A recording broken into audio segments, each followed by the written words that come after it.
계속 가봅시다. 자, 이번에는 이제 기본적인 경제 문제를 또 알려드릴게요. 기본적인 경제 문제는 앞에서 봤었던 바로 자원의 희소성 때문에 생깁니다. 어떤 사회이든 자원은 인간의 욕구에 비해 부족해요. 희소합니다. 그렇기 때문에 어떤 사회이든 선택을 해야 되고 이 선택에서 가장 기본적으로 어떤 사회에서든 간에 고민을 해야 하는 문제들이 있어요. 그게 바로 기본적인 경제 문제입니다. 자, 요 중에서 먼저 생산물의 종류와 수량이라는 건 무엇을 얼마나 생산하지? 이거예요. 같은 비용을 들여서 무엇을 얼마나 생산해야지 더 많은 이익을 얻을 수 있을까? 요걸 고민해야 되는 거죠. 그 다음에 생산 방법. 어떻게 생산하지? 어떻게 생산해야 비용을 줄일 수 있을까? 이런 걸 고민해야 되는 거죠. 생산물의 분배. 누구를 위해 생산하지? 생산한 사람들에게 어떻게 나눠주지? 이런 것들이죠. 자, 이게 바로 기본적인 경제 문제로 이걸 고민하지 않는 사회는 없습니다. 어떤 사회든 이걸 고민해야 되고요. 이 문제를 해결을 해야 돼요. 생산물의 종류와 수량, 생산 방법, 생산물의 분배를 고민을 해서 생산을 합니다. 자, 그래서 요것을 고민하는 것을 국가마다 좀 제도화 시켜놓고 체계화 시켜놨는데요. 이러한 경제 문제를 이제 해결하는 이 방법을 체계화시킨 것을 바로 경제 체제라고 하는 거예요. 그래서 우리가 이제 경제 체제를 배우게 되는 거죠. 경제 체제 가봅시다.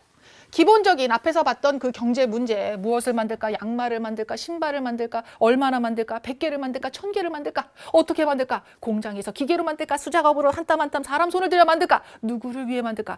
얼마나 임금을 나눠줘야 될까? 이런 고민들을 이렇게 각자 해결하겠다는 체제들을 만들어냈습니다. 시장경제체제와 계획경제체제라고 하는 두 가지 체제가 있어요. 실은 여기다 하나 더 있어서 혼합경제체제 이제 배울 거예요. 혼합은 섞은 거겠지 뭔지 몰라도. 그치? 자, 시장경제체제는요. 기본적인 이러한 경제 문제를 시장 가격을 통해 해결하는 겁니다. 사람들이 비싸면 저거 비싸도 저걸 사야겠어 라는 만족감을 얻을 수 있는 사람만 사겠죠. 저거 너무 비싸서 저건 나한테 아니야 라고 포기하는 사람들 생기겠죠. 그리고 또 이 비용을 적게 들이려고 사람들이 고민하면서 또 생산을 해내겠죠. 그러는 가운데 자원이 아주 효율적으로 적게 쓰이면서도 큰 효과를 볼 수 있도록 자원을 분배하게 됩니다. 이게 시장 가격을 통해서 가능하다는 거예요. 자, 이런 시장경제체제에서는 기본적으로 사유재산이라든지 사익을 추구할 수 있도록 하고 있습니다. 사유재산은 개인적으로 내가 가질 수 있는 재산이에요. 내 집, 내 통장, 내 금두꺼비 다 내 거가 가능한 그런 사회인 거죠. 사익은 내 이익을 더 크게 추구할 수 있도록 하는 겁니다. 이런 부분에서 바로 자유를 주는 거죠. 이런 자유로운 이제 경제활동을 할 수 있도록 해주니까 사람들은 나는 노래를 정말 잘 부르니까 이 노래하는 직업을 선택할 거야. 그렇게 해서 노래 열심히 부르려고 노력하고 또 다른 똑같이 이제 가수가 되었다고 생각하면 그 가수들 사이에서도 서로 또 차별화시키고 더 많은 사람들에게 사랑받기 위해서 경쟁을 하겠죠. 이렇게 자유와 경쟁 이런 것들을 통해서 그 사회의 자원이 아주 효율적으로 필요한 곳에 잘 배분이 되고 적게 쓰이면서 많은 효과를 내는데 이제 그런 결과를 보여주게 됩니다. 하지만 단점도 있어요. 타고난 능력의 차이가 있거든요. 그렇죠? 또 가지고 있는 이미 내가 가지고 있는 그런 자본의 차이도 있고 그로 인해서 경쟁을 하면 할수록 점점점 그 간격이 벌어지는 바로 빈부격차가 생기더라고요. 대부분의 시장경제 체제 하에서 빈부격차가 나타나고 있습니다. 그리고 또 사익 추구를 너무 과도하게 하다 보니까 공장에서 물건 만들고서는 이걸 정화 처리를 하면 돈을 너무 많이 써야 되는데 이거 어떡하지? 이거 그냥 밤에 몰래 갖다 버려야겠다. 그럼 갖다 버리는 사람이 생기는 거예요. 환경 오염도 되는 거죠. 자원도 더 이렇게 점점 이제 빠르게 만들어서 뭘 많이 생산해내려다 하다 보니까 물건은 풍족하게 만들어지긴 하지만 자원의 고갈도 또 생겨날 수도 있겠고 이러한 여러 가지 문제들이 생겼습니다. 자, 그럼 계획경제체제 한번 가볼까요? 자, 계획경제체제는 정부의 계획과 명령으로 이 문제를 해결합니다. 직업을 선택하는 것부터 물건을 생산하는 공장이 어떤 물건을 얼마나 어떻게 만드는지를 정부가 정해줘요. 자, 이걸 위해서 생산 수단을 국유화합니다. 여러 생산 시설들, 기계라든지 장비 또는 공장 이런 것들 모두 다 나라가 소유하는 거예요. 국유, 나라 소유. 사유, 개인 소유. 그 차이가 있는 거죠. 그다음 경제활동의 자유도 제한돼요. 아까 얘기했지만 다 정부가 정해준다는 건 내가 만들고 싶은 걸 내가 만들고 싶은 만큼 만들지 못한다는 거잖아요. 이 공장에서 그냥 정부가 시키는 대로 그만큼 만드세요 라고 하는 거예요.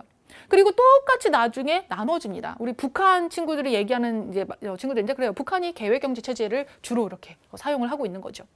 자, 사회의 공동 목표를 추구하는 것은 쉽게 달성이 될 수 있지만 전체적으로 그 사회의 효율성이 떨어져요. 나는 노래를 되게 못 부르는데 가수가 되어 있을 수도 있겠고, 그렇죠? 나는 정말 피만 보면은 막 쓰러지는데 의사가 되어야 해. 이럴 수도 있어요. 그러다 보니까 일단은 개인이 자신의 능력에 맞는 직업을 선택하지도 못하고 또 열심히 일을 하거나 하지 않거나 똑같이 배분을 받는다고 했죠. 내가 공장에서 뭐 양말을 만들었어. 나 열심히 막 진짜 땀 흘려가면서 양말 만들었어. 한 100개를 만들었어. 근데 옆에 보니까 내 친구 순이는 5개 만들고 놀고 있는 거예요. 천천히. 친구랑 얘기도 하고 막. 근데 나중에 월급 받아갈 때 똑같이 받아가요. 이러면 다음번에 내가 열심히 할 의욕이 생길까요, 여러분? 100개 만들나, 5개 만드나, 가져가는 거 똑같은데 나도 쉬면서 할래. 그러면서 사회 전체의 효율성이 떨어집니다. 다른 말로 근로 의욕도 저하된다고 얘기할 수 있죠. 경제적 효율성, 똑같은 자원을 들여도 많이 못 만들어내는 거예요. 여기서는 양말 공장에서 내가 만들어낸 만큼 많이 팔고 돈을 내가 가져가잖아. 근데 여기는 많이 만들어도 내 게 아니야. 거기서 벌어들인 돈이 내 게 아니야. 그러니까 열심히 하지 않고 자원의 효율성 떨어지는 겁니다. 경제적 효율성도 떨어지는 거죠. 하지만 똑같이 나눠갖는다고 했죠. 소득의 평등한 분배는 가능해요. 다 같이 아무래도 경제적 수준이 떨어지는 상황이 그래서 만들어질 수가 있는 거죠. 다 같이 살기 힘들어. 생활에 필요한 물자가 다 같이 부족해.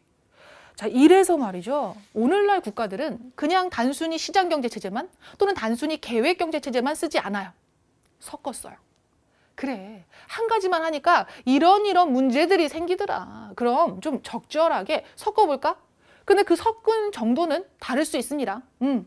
시장경제체제를 기본으로 하면서 계획경제체제의 요소를 받아들이는 국가들도 있고요. 그리고 계획경제체제를 기본으로 하면서 시장경제체제의 요소를 받아들이는 국가들도 있어요. 예를 들어서 미국은 여기에 가깝죠. 시장경제체제에 더 많이 가까운 내용을 가지고 있으면서 정부가 좀 조정을 하고 규제를 한다면 여기는 뭐 중국과 같은 나라. 중국도 이제 이런 계획경제체제를 기반으로 하고 있으면서도 자유주의적인 요소를 받아들이면서 시장경제체제를 받아들였어요. 그래서 좀 다르죠. 그래서 혼합의 정도는 다를 수 있지만 대부분의 국가가 사용을 하는 것이 혼합경제체제입니다. 자, 여기까지 우리 친구들. 그래요. 친구들이 이제 계획경제체제 하면은 떠올릴 수 있는 나라들이 뭐 북한, 뭐 중국 이런 사회주의 국가들을 떠올리는데 대부분의 이제 사회주의 국가에서 그래요. 계획경제체제를 썼었습니다. 하지만 또 대부분의 국가가 경제적인 어려움을 겪고 결국 많은 사회주의 국가들이 붕괴되기도 했죠. 자, 그럼 이제 오늘날 우리가 많이 사용을 하고 있는 혼합경제체제를 좀 더 들어가 보도록 할게요. 우리나라도 혼합경제체제죠. 지금 1학년 친구가 3학년 수업 들어와서 듣는 친구가 있는 것 같은데 듣는 건 자유입니다. 듣는 건 자유긴 한데 이 시간에 1학년 수업 안 하나요? 가서 들어야 될 것 같은데 그 수업 듣고 다시 보기로 보세요. 자, 우리 경제체제 기본적인 경제 문제를 해결하는 제도나 방식이라고 했고요. 우리나라뿐만 아니라 대부분의 국가들이 오늘날 쓰고 있는 것이 혼합경제체제입니다. 섞었다. 자, 이 혼합경제체제는 시장경제체제와 계획경제체제를 섞었다고 했고요. 그 내용을 우리나라 헌법 조항을 통해서 좀 뽑아내 볼 수 있어요. 뽑아볼까요? 자, 헌법이 또 나왔네. 이제 헌법이 끝 아닌가 라고 생각했는데 또 나왔어요. 자, 헌법 제119조. 대한민국의 경제질서는 개인과 기업의 경제상의 자유와 창의를 존중함을 기본으로 한다. 이게 바로 시장경제체제의 요소를 기본으로 하겠다고 얘기를 하는 거죠. 맞아요. 다음 2번. 국가는 균형 있는 국민 경제의 성장, 그리고 안정, 적정한 소득 분배, 이걸 유지하기 위해서 노력을 해야 된다. 그러니까 국가가 해야 할 일이 이런 것들이다. 이래야 국민이 행복하다. 그래서 시장의 지배와 경제력의 남용을 막고 경제 주체 간의 조화를 통해 경제 민주화를 꾀하기 위해서 경제에 관한 규제와 조정을 할 수 있다. 그래요. 이렇게. 요 내용이 바로 정부가 시장경제체제에서 그냥 자유에만 맡겨두지 않고 규제와 조정을 한다라는 내용입니다. 계획경제체제에서의 정부의 계획과 명령, 그 내용의 요소가 들어가 있다는 거예요. 시장 경제 체제를 기본으로 합니다. 그것이 기본이고 아주 많은 부분에서 자유를 인정해 주고 있어요. 하지만 방금도 얘기했지만 남용하고 자신의 사익 추구를 과도하게 하는 부분을 막기 위해서 이렇게 정부가 규제와 그다음에 질서 유지를 위해 노력을 하고 있다는 사실을 알아두시면 됩니다. 요거 문제로 그러면 어떻게 풀어야 하는지 맞춰봐야겠지요. 중단원 실력 쌓기의 59쪽에 있는 4번 문제를 한번 풀어볼게요. 가나에 대한 설명으로 옳지 않은 것을 골라보라고 했습니다.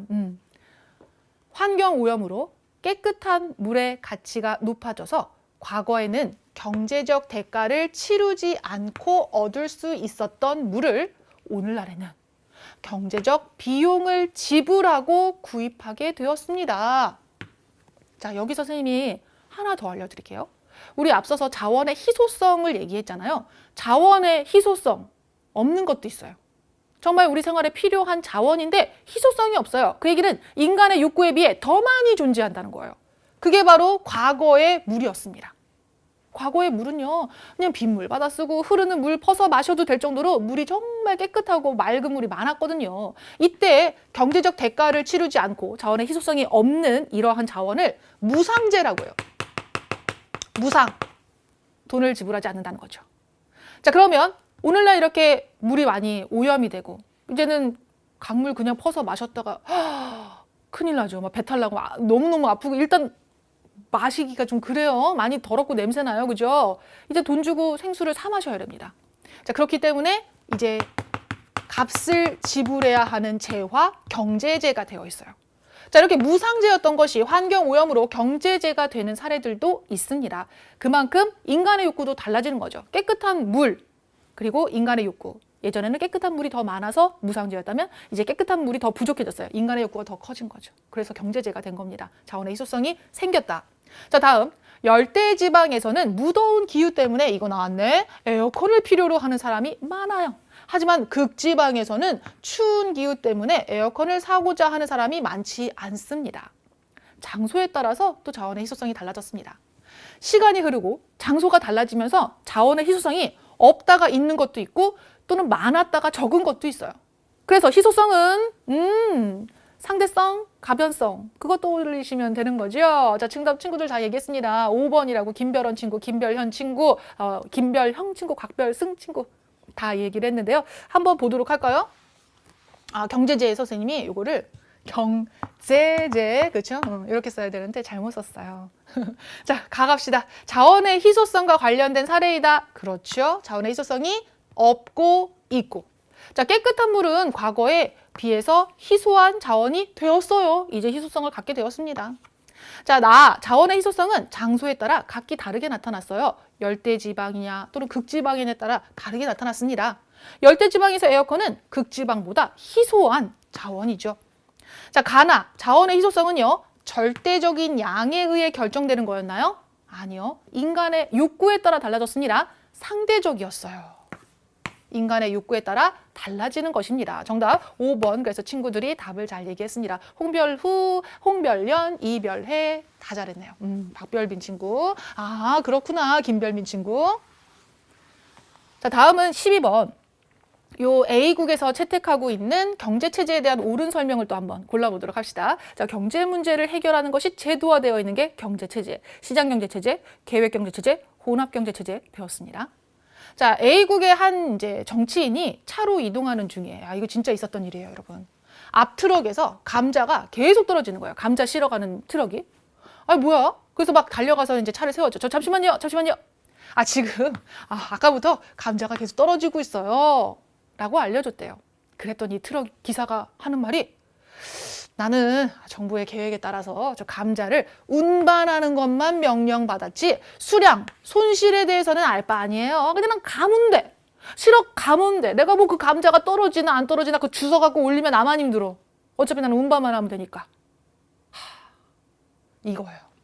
이게 바로 계획경제체제에 대한 설명을 하는 건데요. 실제로 이제 구소련, 예전에 소련이라는 이제 나라가 있었죠. 소비에트 사회주의 연방공화국. 그죠? 그때 이 계획경제체제를 채택했던 그 소련에서 있었던 일이었습니다. 고르바초프라는 이제 당시 이제 인물이 요 이제 상황을 보고 이야기를 한 적이 있었거든요.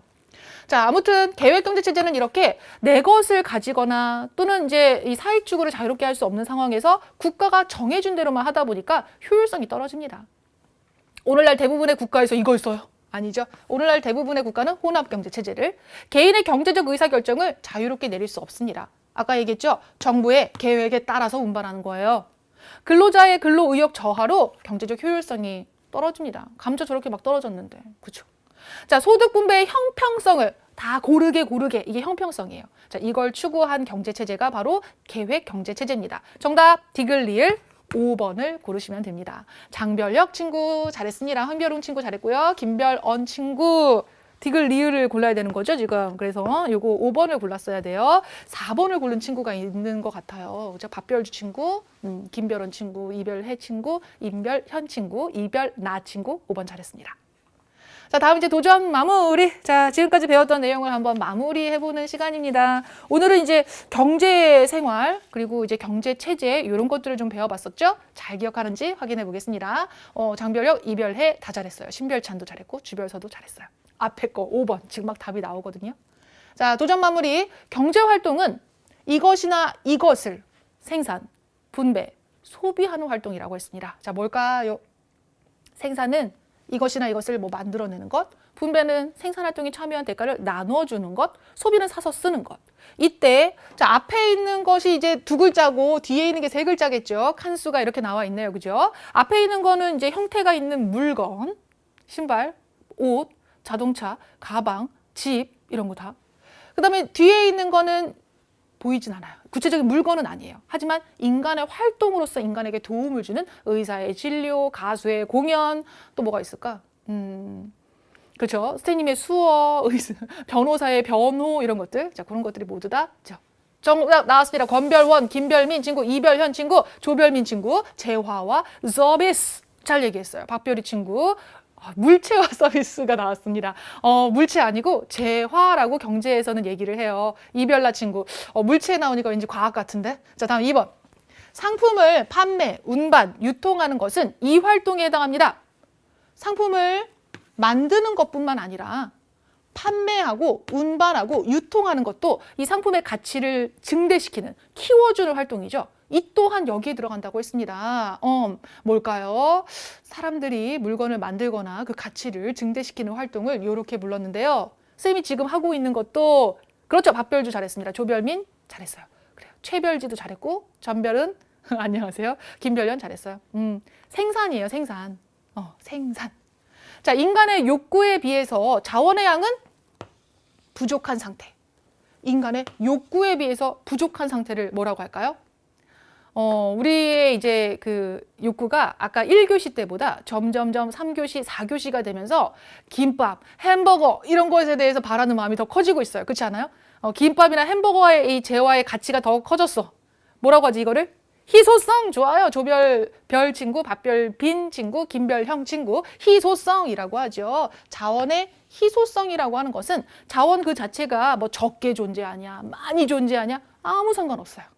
내가 사람들이 얼마나 필요로 하는데 그거에 비해 얼마만큼 존재하냐 그게 중요하다고 했습니다. 인간의 욕구에 비해 적게 존재하면 희소성이 있는 자원이에요.